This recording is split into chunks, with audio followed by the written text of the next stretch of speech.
My daughter-in-law kicked me out of the house and moved her parents in. The next day, they threw a big party. But I came back with the new owner of the house. You should have seen their faces. Margaret Thornfield had always believed that family was everything. At 73, with silver hair that caught the morning light like spun silk and eyes that held decades of wisdom, she had dedicated her entire life to nurturing those she loved. Her modest two-story home on Maple Street had been her sanctuary for 45 years, filled with memories of raising her son Daniel, hosting countless family dinners, and creating a warm haven where love resided in every corner. The house itself seemed to breathe with history. The kitchen walls held the faint aroma of thousands of home-cooked meals. The living room carpet bore invisible imprints of children's footsteps, and the garden bloomed with flowers Margaret had planted when Daniel was just a boy, learning to ride his bicycle. Every creaking floorboard told a story. Every photograph on the mantelpiece whispered of happier times when laughter echoed through the hallways like music. But on this particular October morning, as autumn leaves danced outside her bedroom window like golden butterflies saying farewell to summer, Margaret felt a chill that had nothing to do with the changing season. The house felt different now, charged with an undercurrent of tension that made her stomach flutter with unease. Something was shifting in the delicate balance of her carefully constructed world, though she couldn't yet name what it was. Daniel had married Vanessa 3 years ago, and from the very beginning, Margaret had tried her best to welcome the young woman into their family with open arms. Vanessa was beautiful in a sharp, crystalline way. Blonde hair always perfectly styled, makeup applied with precision, and clothes that spoke of expensive taste and careful calculation. She moved through life like she was perpetually posing for an invisible camera, every gesture deliberate, every smile measured for maximum effect. At first, Margaret had attributed Vanessa's coolness to nervousness about joining a new family. She remembered her own early days as a bride, how overwhelming it could feel to suddenly belong to people you barely knew.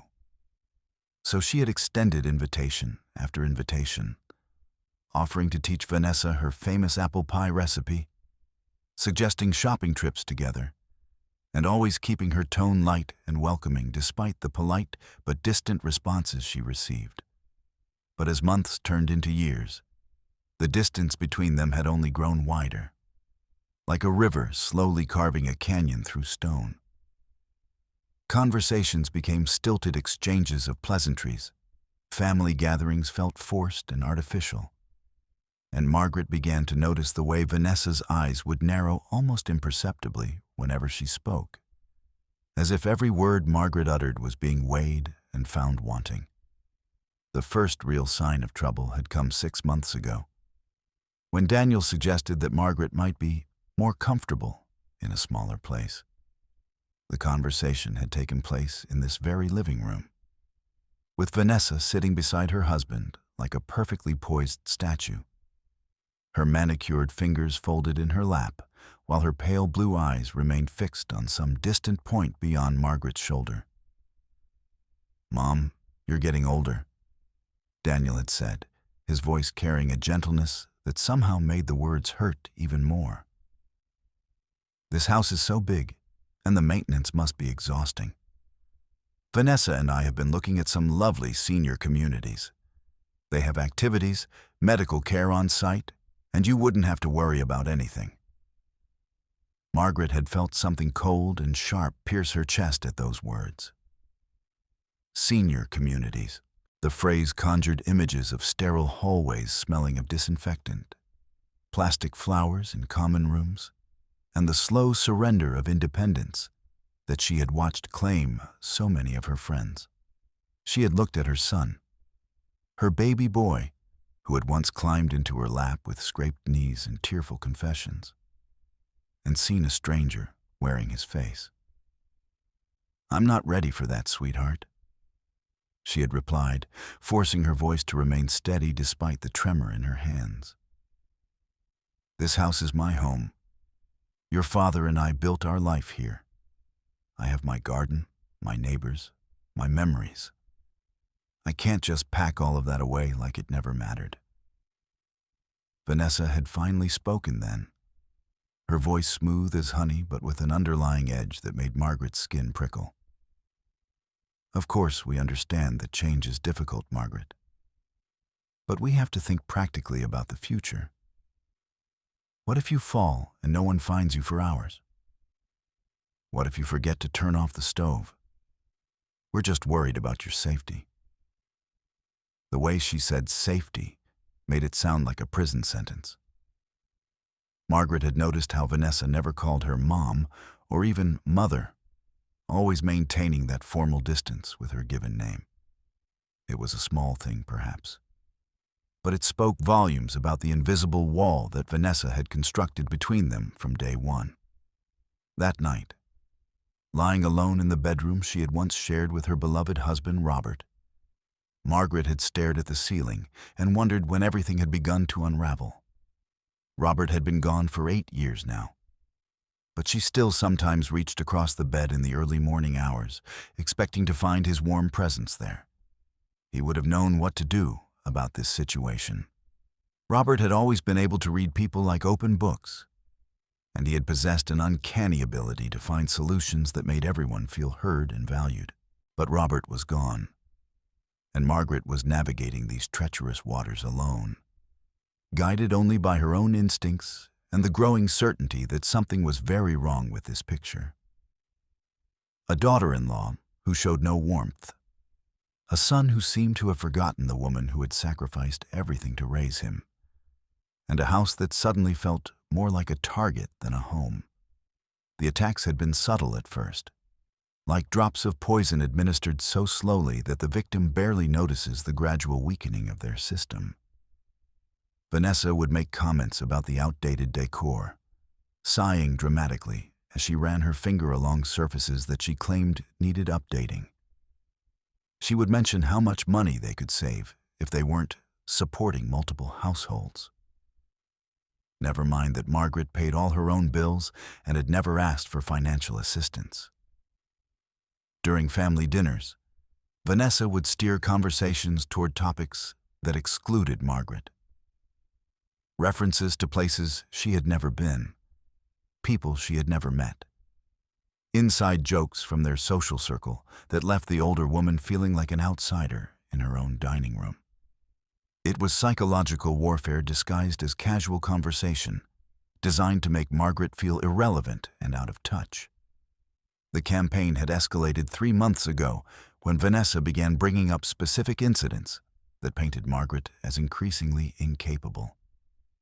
She would mention finding the front door unlocked, though Margaret was certain she had secured it.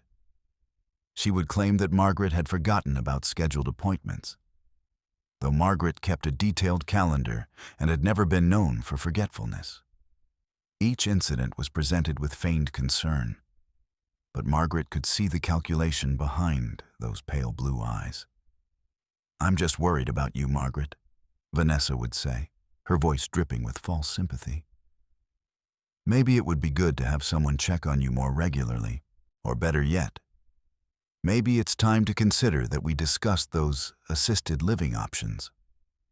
Daniel, caught in the middle and clearly uncomfortable with the growing tension, had begun to distance himself from the situation entirely. His visits became shorter and less frequent, and when he did come by, he seemed anxious to leave, as if the house itself made him nervous.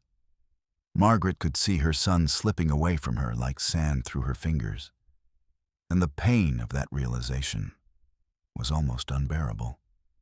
But Margaret Thornfield had not survived 7 decades of life, including the Great Depression stories from her parents, 2 difficult pregnancies, the loss of her husband, and countless other challenges, by giving up easily.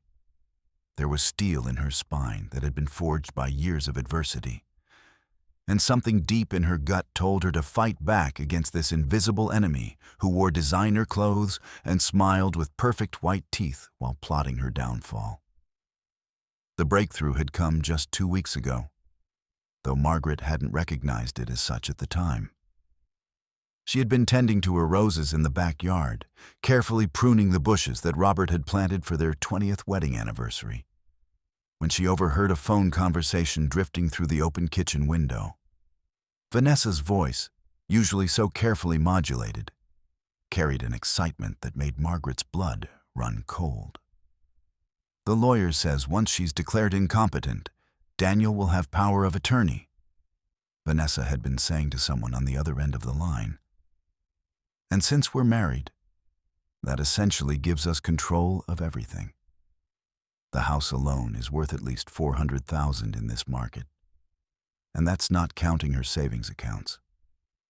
Margaret had frozen in place, her gardening shears suspended halfway to a particularly stubborn branch, as the full scope of the conspiracy began to unfold before her eyes like a poisonous flower blooming in fast motion. "My parents have already agreed to move in temporarily to help with the transition," Vanessa had continued, her voice growing more animated with each word.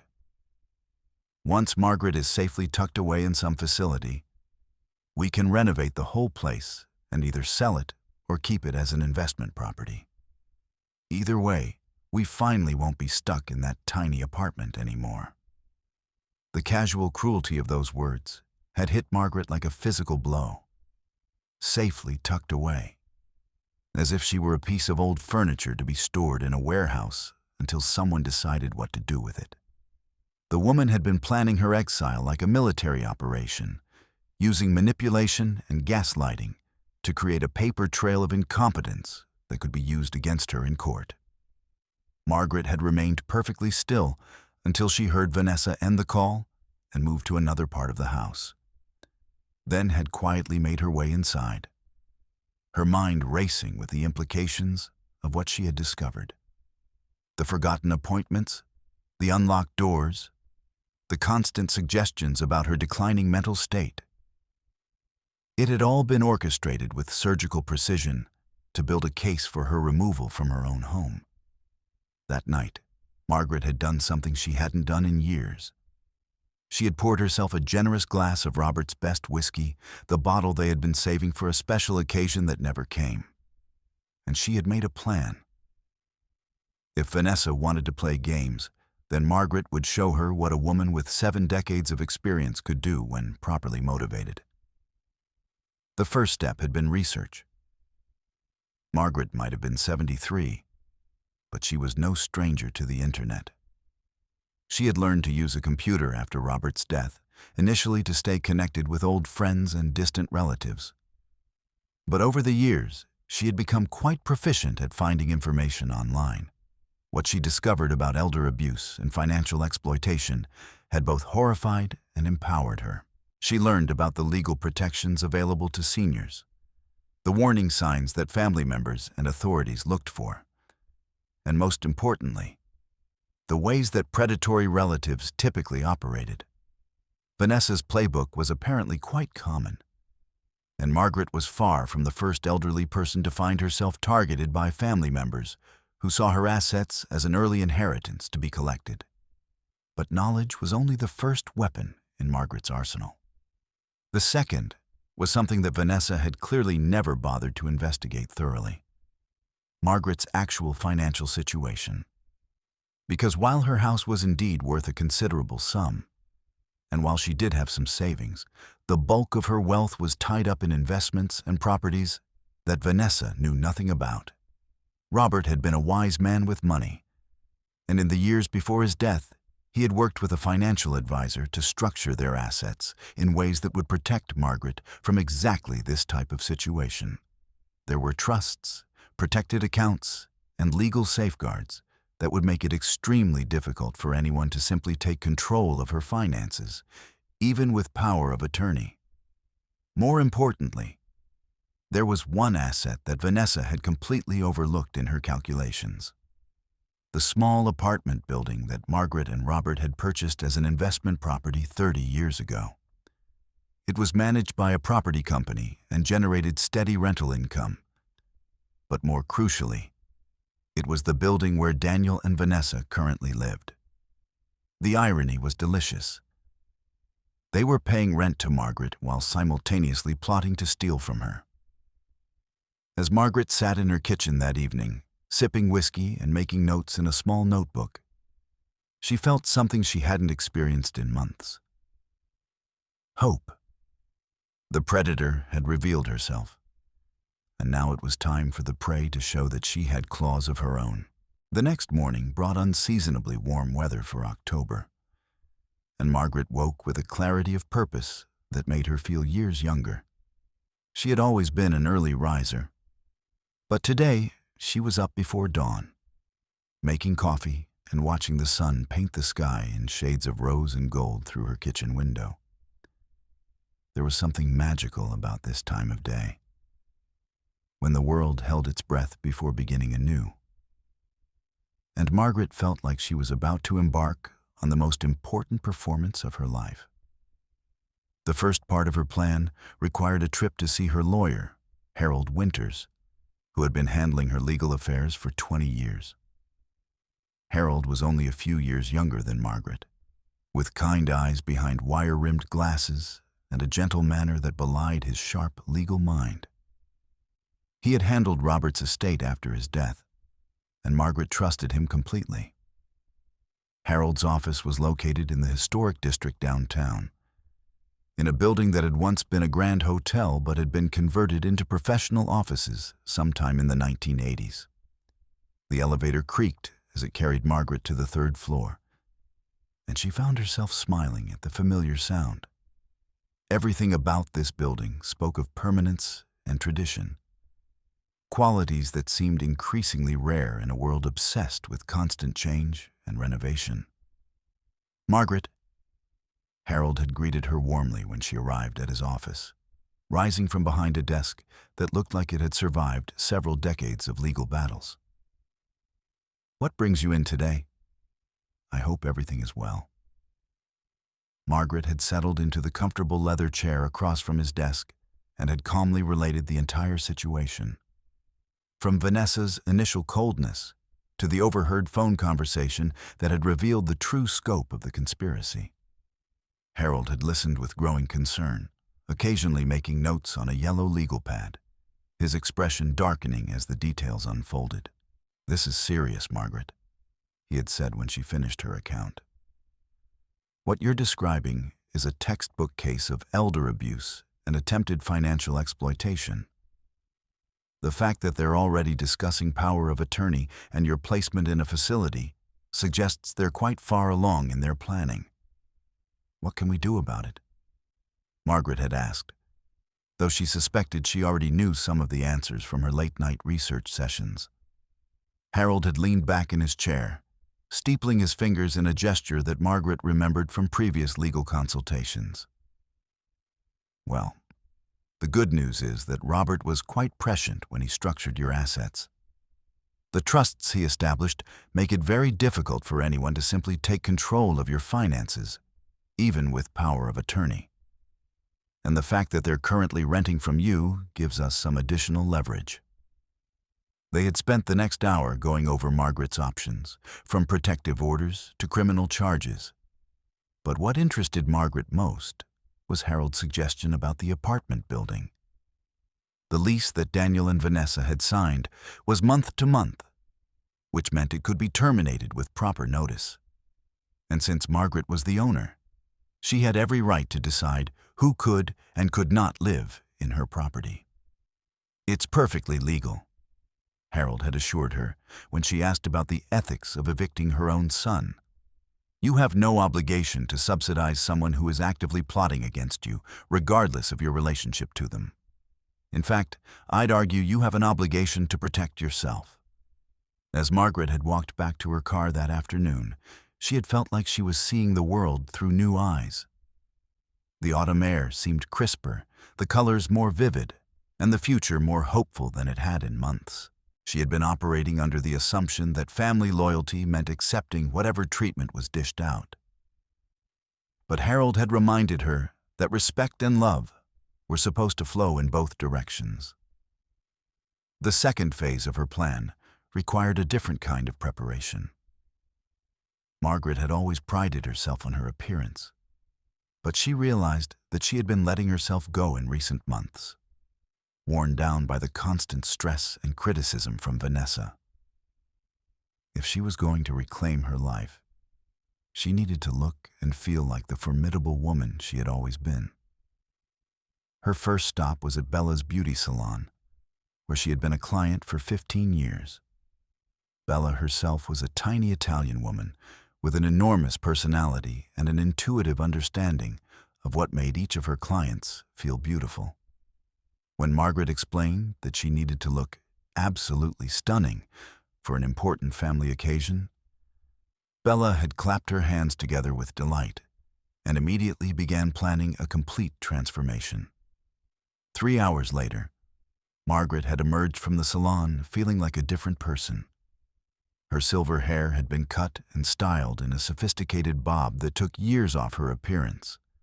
Her skin glowed with a subtle makeover that enhanced her natural features, and her nails were perfectly manicured in a shade of deep red that made her feel powerful and confident. Her next stop was the boutique, where she had occasionally shopped for special occasions. The sales associate, a stylish woman in her 40s named Patricia, had helped Margaret select an outfit that was both elegant and authoritative. A navy blue dress with clean lines that flattered her figure, paired with a matching blazer and low heels that were comfortable enough for extended wear. The ensemble made Margaret feel like she could conquer the world, or at least reclaim her own house. But the most important part of her preparation was emotional rather than physical. That evening, Margaret had sat in Robert's favorite chair in the living room, surrounded by photos of their life together. And she had drawn strength from the memories of their partnership. Robert had always told her that she was stronger than she knew, and now it was time to prove him right. She thought about all the challenges they had faced together. The early years of their marriage when money was tight and the future uncertain. The difficulties of raising Daniel through his rebellious teenage years. The health scares and financial setbacks that had tested their resolve. They had weathered every storm by standing together, supporting each other through the dark times and celebrating the victories as a team. Now Margaret was facing the biggest challenge of her later years. But she was no longer the naive young bride who had once doubted her own strength. She was a survivor, a fighter, and a woman who had earned the right to live her remaining years with dignity and respect. If Daniel and Vanessa thought they could manipulate and discard her like an unwanted piece of furniture, they were about to discover just how wrong they could be. The plan Margaret had devised was elegant in its simplicity and devastating in its potential impact. She would give them exactly what they thought they wanted: temporary control of the house, while simultaneously removing the financial foundation that made their scheme possible. It was a chess move worthy of a grand master, and Margaret could hardly wait to see their faces when they realized they had been outmaneuvered by the helpless old woman they had so thoroughly underestimated. As she prepared for bed that night, Margaret caught sight of herself in the bathroom mirror and was startled by what she saw. The woman looking back at her bore only a passing resemblance to the defeated, anxious person who had been shuffling through the house just days earlier. This woman had fire in her eyes and steel in her spine, and she looked ready for battle. Tomorrow would bring the confrontation that Margaret had been both dreading and anticipating. But tonight, she felt something she hadn't experienced in months: excitement about the future. Win or lose, she was about to remind her family and herself that Margaret Thornfield was not going down without a fight. The morning arrived with unseasonable warmth that seemed to mirror Margaret's renewed sense of purpose. She had risen early, as was her habit, but instead of the heavy dread that had been her constant companion for months, she felt energized and focused. Today was the day she would reclaim her life, and she intended to savor every moment of it. Margaret had prepared breakfast with unusual care, setting the dining room table with her best china and crystal glasses. as if she were hosting a special occasion rather than what would likely be one of the most difficult conversations of her life. The morning light streamed through the lace curtains, casting delicate patterns on the polished wood table that had hosted countless family meals over the decades. At exactly 9 o'clock, just as she had requested during yesterday's phone call, Daniel arrived with Vanessa in tow. Margaret watched through the living room window as they approached the front door, noting how Vanessa's perfectly manicured hand rested possessively on Daniel's arm, how her carefully styled blonde hair caught the morning light, and how her expression carried that familiar mixture of false concern and barely concealed impatience. Daniel looked tired, Margaret observed with a mother's practiced eye. There were lines around his eyes that hadn't been there a year ago, and his shoulders carried a weight that spoke of stress and conflicted emotions. He was 38 years old now, no longer the bright-eyed boy who had once brought her dandelions picked from the yard and called them beautiful flowers for the most beautiful mom. But Margaret could still see traces of that child in the way he avoided her gaze as they walked up the front steps. "Good morning, sweetheart," Margaret said as she opened the door, her voice warm and welcoming despite the tension crackling in the air like electricity before a storm. She had decided to play her role perfectly, the loving mother and mother-in-law who wanted nothing more than family harmony. "Hi, Mom," Daniel replied, leaning down to give her a perfunctory kiss on the cheek that felt more like an obligation than an expression of affection. "Thanks for inviting us for breakfast. Vanessa and I have been wanting to talk with you about some things." "Of course you have," Margaret thought to herself. But her smile never wavered as she ushered them into the dining room where her carefully prepared feast awaited. She had made all of Daniel's childhood favorites: fluffy pancakes with real maple syrup, crispy bacon, fresh fruit salad, and her famous cinnamon rolls that still warm from the oven. The familiar aromas filled the house like a symphony of comfort and nostalgia. Vanessa surveyed the spread with what appeared to be surprise, though Margaret caught the brief flash of calculation in her pale blue eyes. This wasn't what she had expected, clearly. A formal breakfast suggested a celebration, or at least a cordial discussion, not the capitulation that Vanessa had probably anticipated. "My goodness, Margaret," Vanessa said, her voice carrying that practiced tone of false enthusiasm that had become her trademark. "You've certainly gone all out. This must have taken hours to prepare." "It did," Margaret replied pleasantly, gesturing for them to take their seats. "But I wanted today to be special. We have so much to discuss, and I thought we should do it properly, as a family." As they settled around the table, Margaret couldn't help but notice how Vanessa's eyes kept darting around the room, cataloging the antique furniture, the oil paintings that had been wedding gifts, the crystal chandelier that had belonged to Robert's grandmother. She was mentally appraising everything. Margaret realized with a mixture of disgust and cold amusement.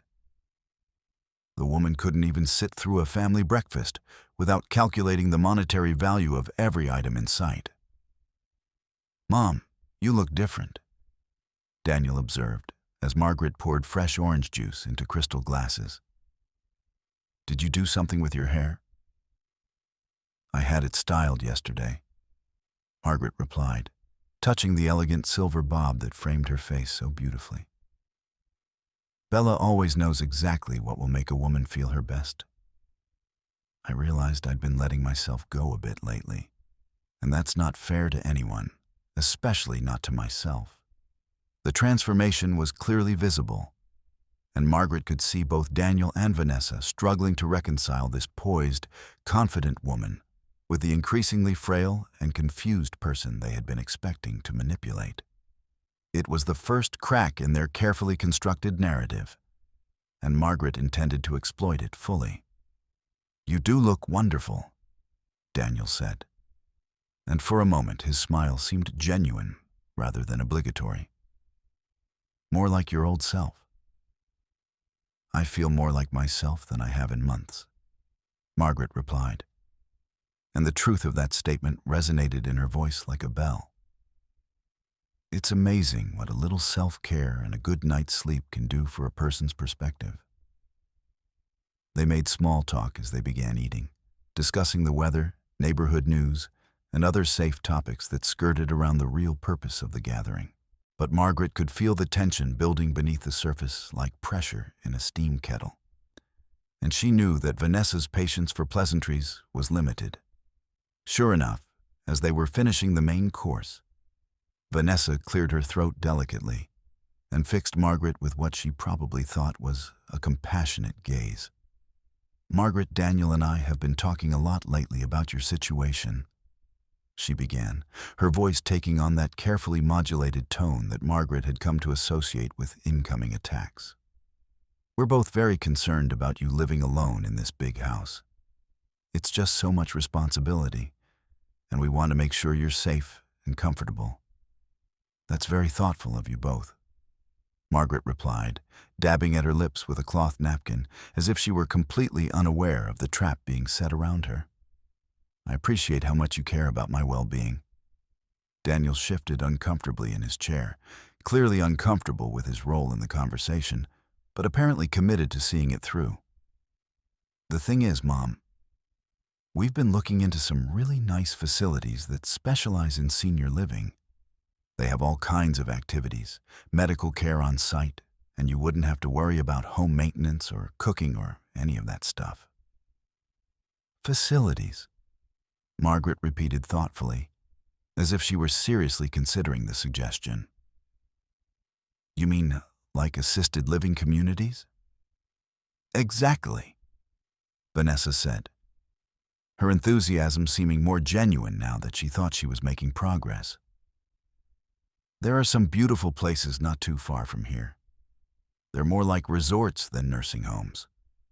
You'd have your own apartment, but with all the support and social opportunities you could want." Margaret nodded slowly, appearing to mull over the proposal while internally marveling at Vanessa's audacity. The woman was actually sitting at Margaret's own table, eating food that Margaret had prepared, while trying to convince her to abandon her home and move into what was essentially an expensive prison for the elderly. "It does sound lovely," Margaret said finally. "But I have to ask, what would happen to this house? It's been my home for 45 years. All my memories are here." Daniel and Vanessa exchanged a quick glance that confirmed everything Margaret had suspected about their true motives. This was the moment they had been building toward, the point where they would reveal their plans for her property while making it sound like they were doing her a favor. "Well," Daniel said slowly, "we thought we might be able to take care of the house for you. You know, maintain it, maybe update some of the older systems, keep it in good condition. That way you'd still own it.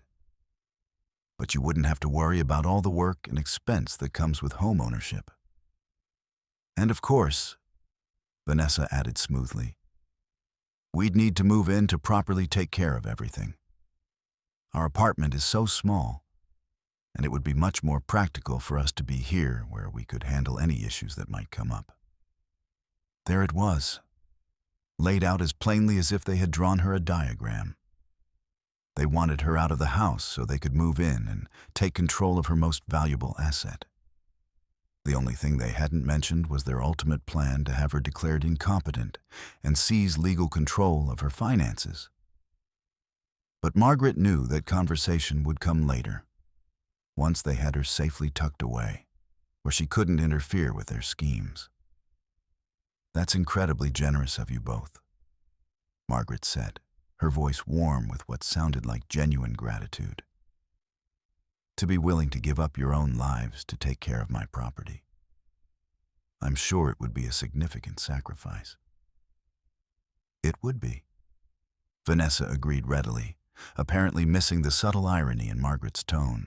"But family takes care of family, right? We want to make sure you're comfortable and that your assets are protected." "My assets," Margaret repeated slowly, as if the phrase were foreign to her. "Yes, I suppose I should think about protecting those. At my age, you never know what might happen.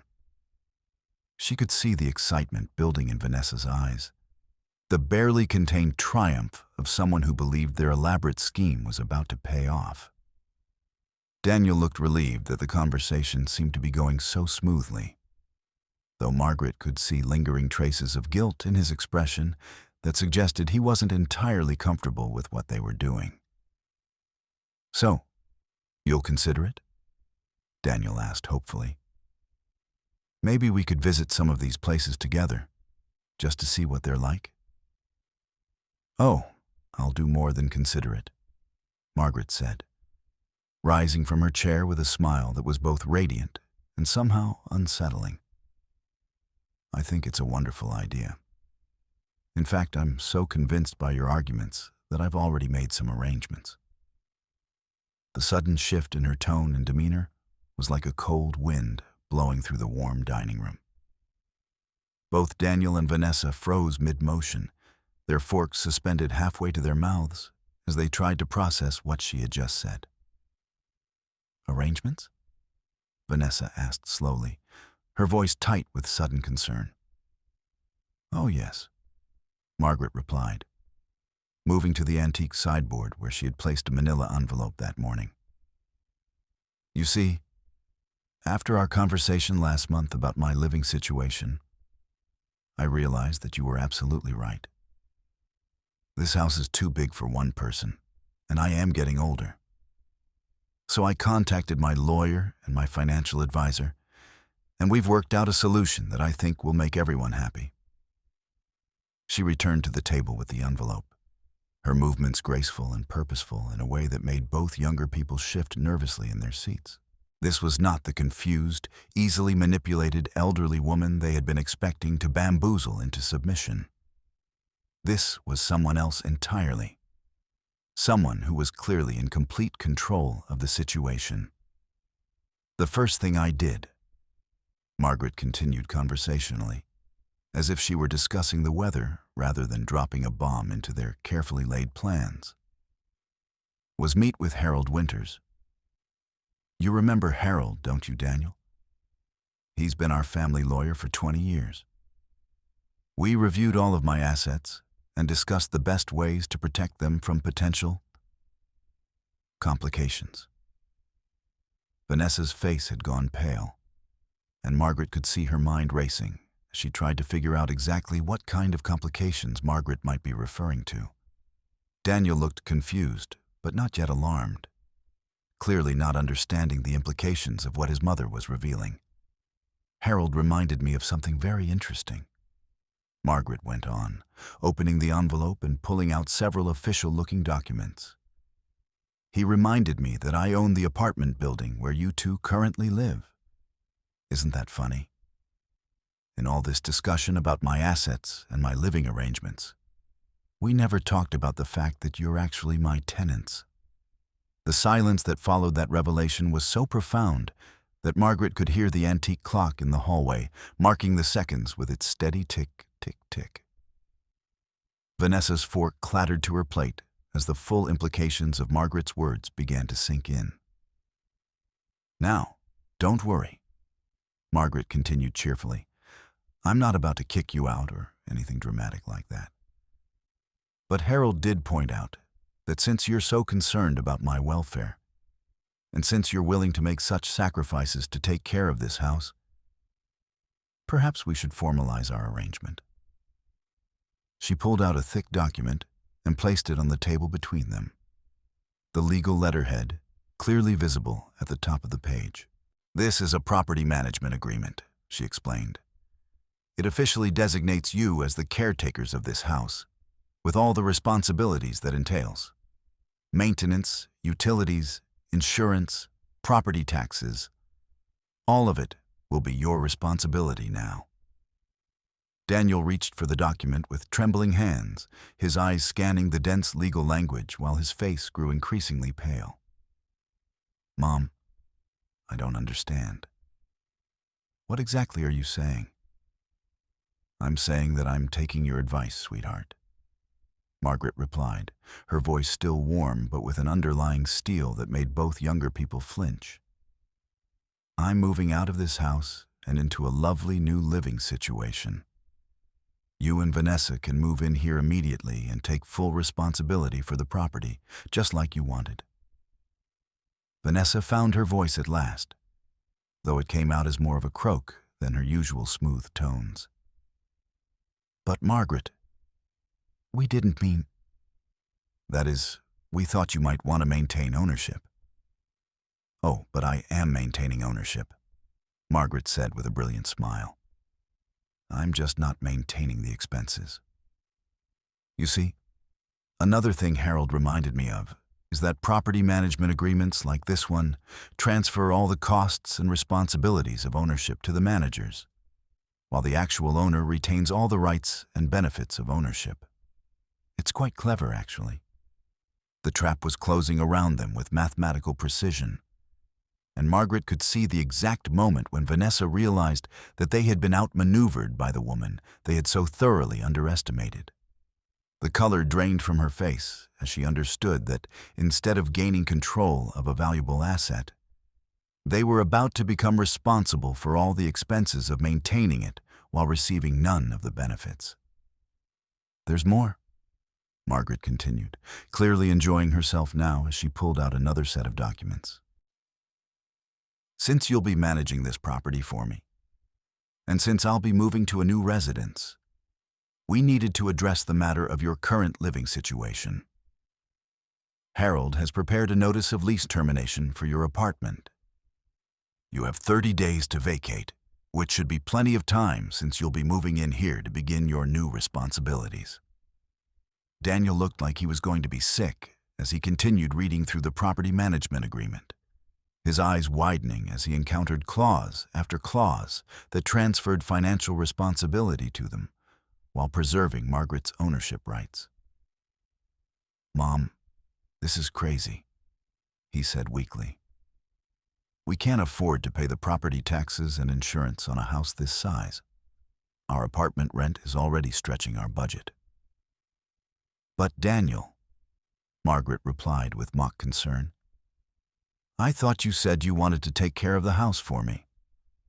I thought you were worried about my ability to handle all these responsibilities.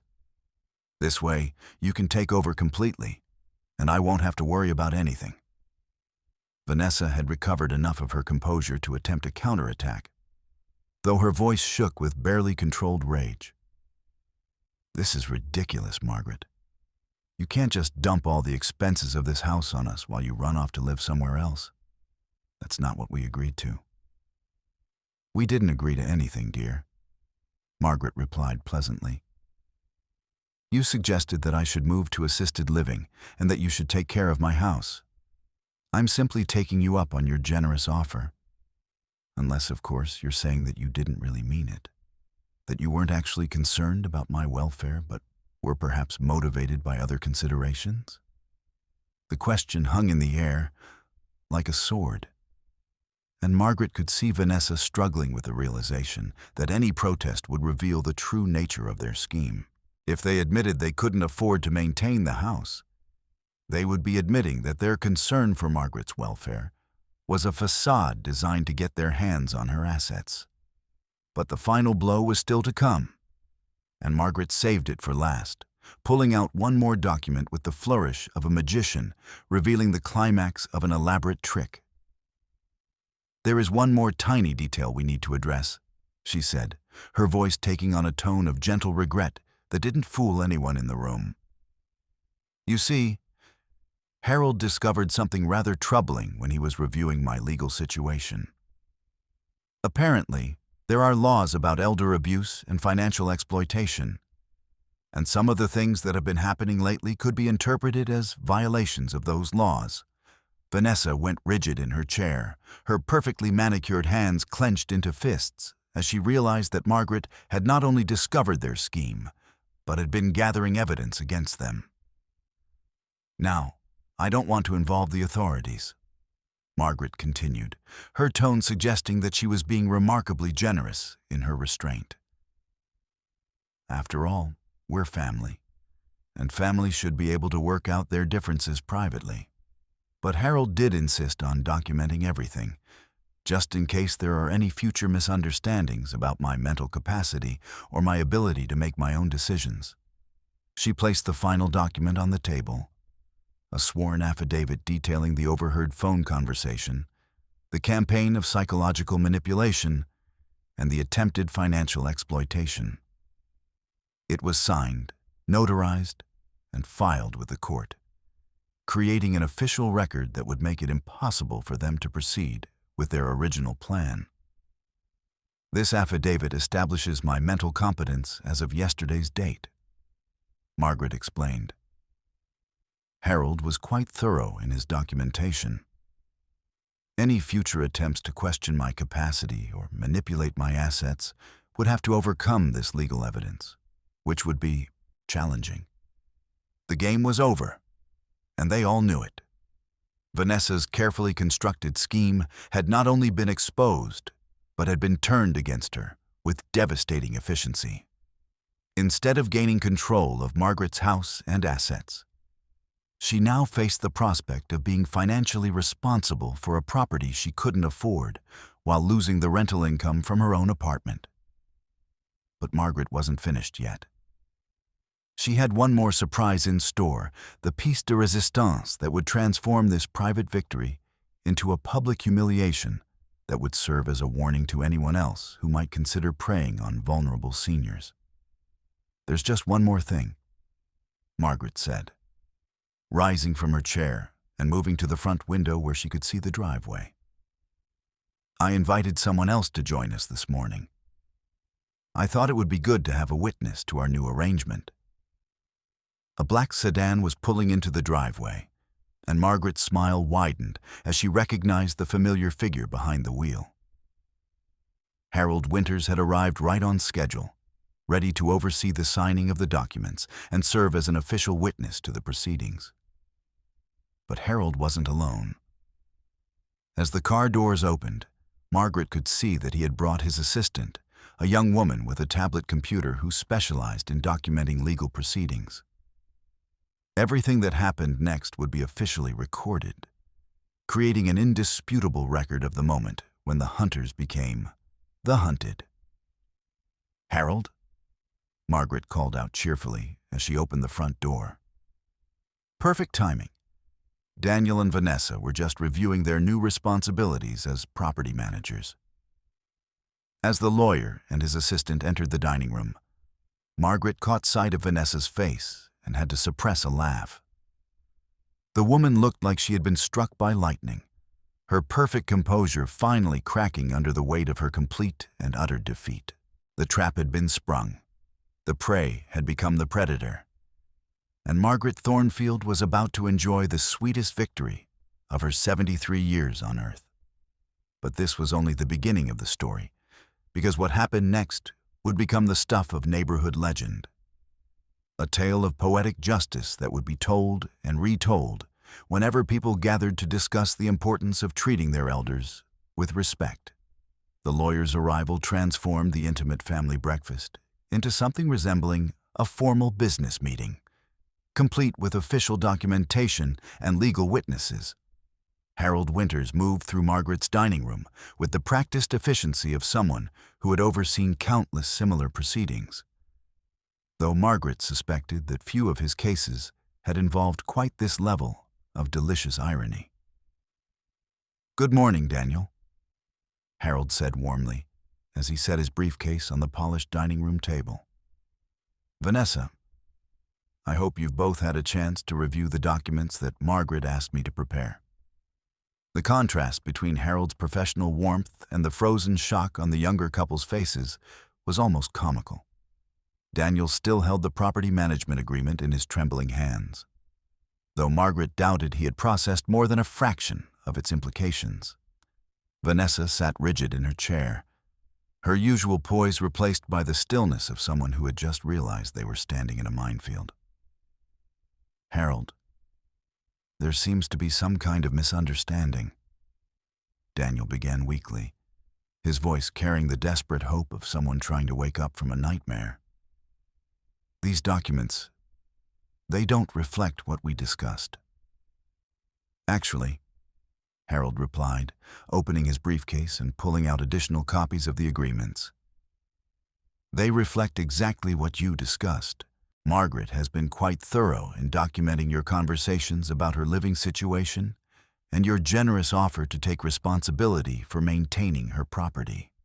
Margaret watched this exchange with the satisfaction of someone who had spent weeks planning every move in what she now recognized as an elaborate chess match. The difference was that her opponents had been playing checkers while she was playing chess, and they had never even realized the game had begun.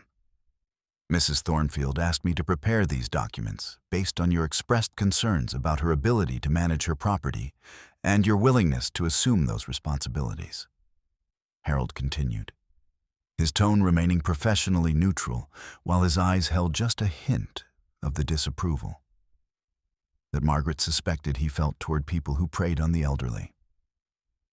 I'm here to ensure that everything is properly executed and legally binding. Vanessa finally found her voice, though it came out strained and much higher than her usual carefully modulated tones. This is absurd. We never agreed to take on the financial responsibilities of this house.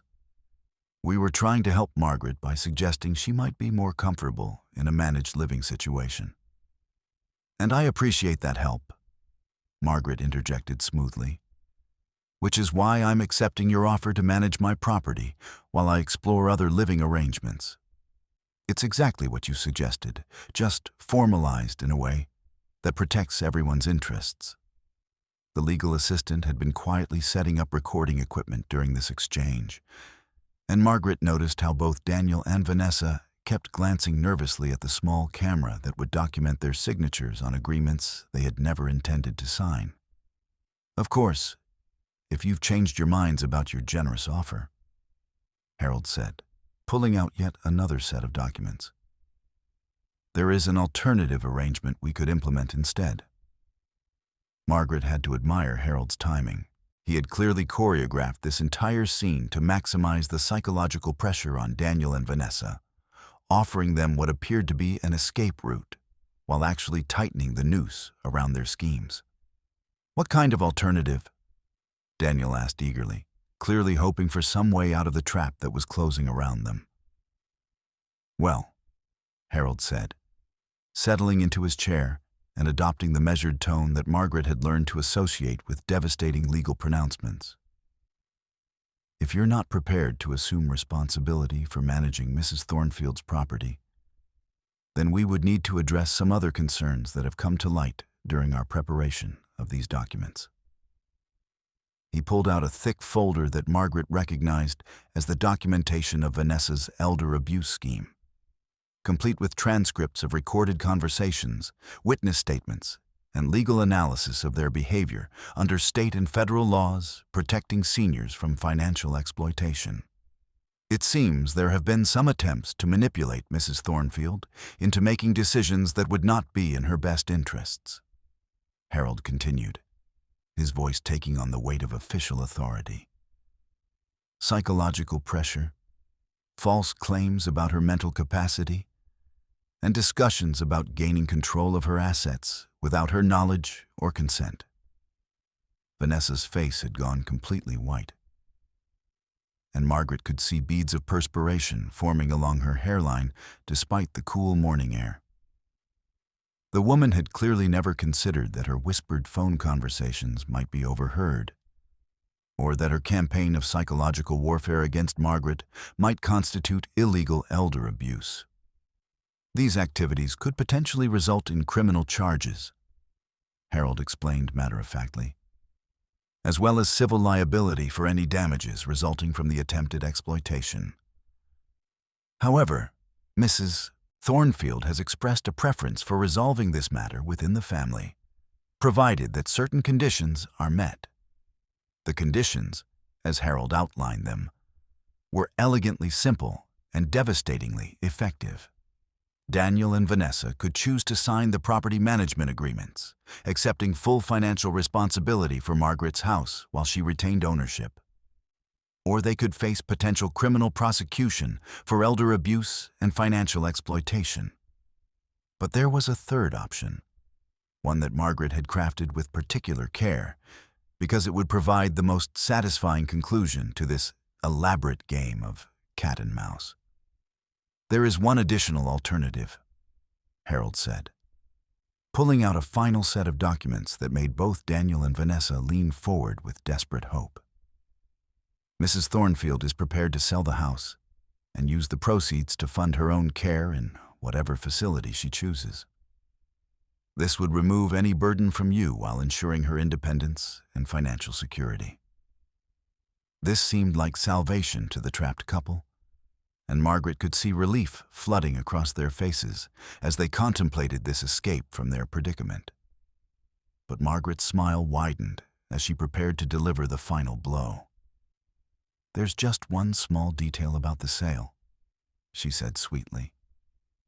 "I've already accepted an offer from a buyer who specializes in renovating historic properties.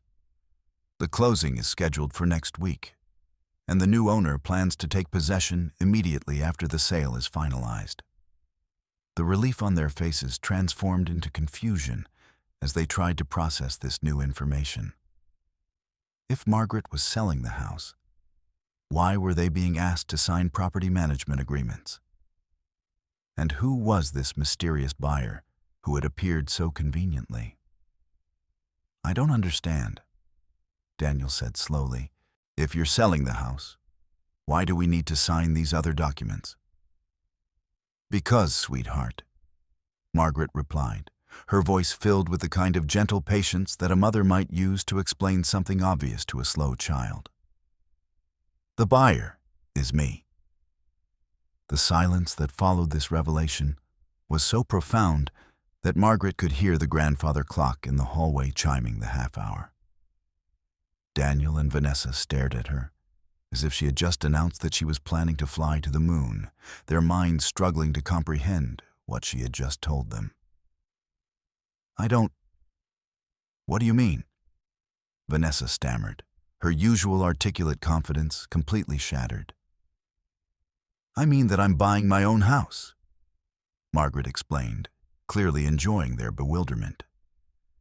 "You see, when Harold and I were discussing ways to protect my assets from potential exploitation, he suggested creating a legal entity that would hold my property. So we established the Thornfield Family Trust, with me as the sole beneficiary and trustee." Harold opened his briefcase once more and pulled out the trust documents, spreading them across the table like a winning poker hand. "Mrs. Thornfield has transferred ownership of the house to the trust, which then immediately sold it back to her personal entity at fair market value. The transaction provides her with liquid assets while maintaining her residence rights through a life estate provision." Margaret could see that the legal complexity was making their heads spin, but the practical implications were crystal clear. She had created an impenetrable legal fortress around her assets while simultaneously destroying their scheme to gain control of her property. "The beauty of this arrangement," Margaret continued, "is that it makes it impossible for anyone to claim that I'm incompetent or unable to make sound financial decisions. After all, I've just completed a complex real estate transaction that demonstrates sophisticated financial planning. But the most devastating part of the trap was still to come, and Margaret saved it for last because she wanted to savor the moment when they realized the full scope of their defeat. "There is one more thing we need to discuss," she said, pulling out the lease termination notice for their apartment. "Since the new trust entity is technically a different owner than the Margaret Thornfield who originally rented you the apartment, the lease is void. You have 30 days to find new housing." The trap was now complete, and Margaret could see the exact moment when Vanessa understood that she had not only failed to gain control of Margaret's assets, but had actually lost her own housing in the process. The hunter had become the hunted. The predator had become the prey, and the sweet taste of justice was better than Margaret had ever imagined it could be. "This is insane," Vanessa hissed, her careful facade finally cracking completely to reveal the vicious opportunist beneath. "You can't do this to us. We're family." "Family," Margaret repeated thoughtfully, as if she were considering the word for the first time. "Yes. Let's talk about family. Family members don't plot to have each other declared incompetent so they can steal their assets. Family members don't engage in psychological warfare designed to break down an elderly person's confidence and independence. And family members certainly don't discuss throwing parties to celebrate their successful manipulation of a vulnerable relative." The reference to the overheard phone conversation hit Vanessa like a physical blow, and Margaret could see her struggling with the realization that her most private schemes had been discovered and documented. "But you know what family does do?" Margaret continued, her voice taking on the steel edge that had been hidden beneath her gentle exterior for far too long. "Family protects each other from predators, even when those predators are wearing familiar faces and speaking in loving tones." Harold began laying out signature pages for the various documents, his movements precise and professional, as he prepared to formalize the complete destruction of Vanessa's elaborate scheme. "You have a choice to make," he explained to the stunned couple. "You can sign these property management agreements, which will make you responsible for maintaining Mrs. Thornfield's house while she retains ownership. Or you can face potential criminal and civil liability for elder abuse and attempted financial exploitation." Daniel looked desperately between his mother and his wife, clearly torn between loyalty to the woman who had raised him and the woman he had married. But Margaret could see in his eyes that he was finally beginning to understand the true nature of the situation and the true nature of the woman he had chosen as his partner. "Mom, please," he said, his voice breaking with emotion. "Can't we work something out? I know things got complicated, but we're family. Surely we can find a solution that works for everyone." For just a moment, Margaret felt a flicker of the old maternal instinct that had always made her want to fix her son's problems and protect him from the consequences of his poor decisions. But then, she remembered the casual cruelty in Vanessa's voice as she had discussed having Margaret safely tucked away, and her resolve hardened like steel. "We are working something out, Daniel," she replied firmly. "We're working out a situation where I get to live the rest of my life with dignity and independence, while the people who tried to take that away from me learn that actions have consequences." Vanessa made one last desperate attempt to regain control of the situation, her voice taking on the wheedling tone that Margaret had come to associate with her most manipulative moments. "Margaret, surely you can see that this is all just a misunderstanding," she said, reaching across the table as if to take Margaret's hand in a gesture of reconciliation. "I may have said some things in frustration, but you know I would never actually hurt you. We're family, and family forgives each other."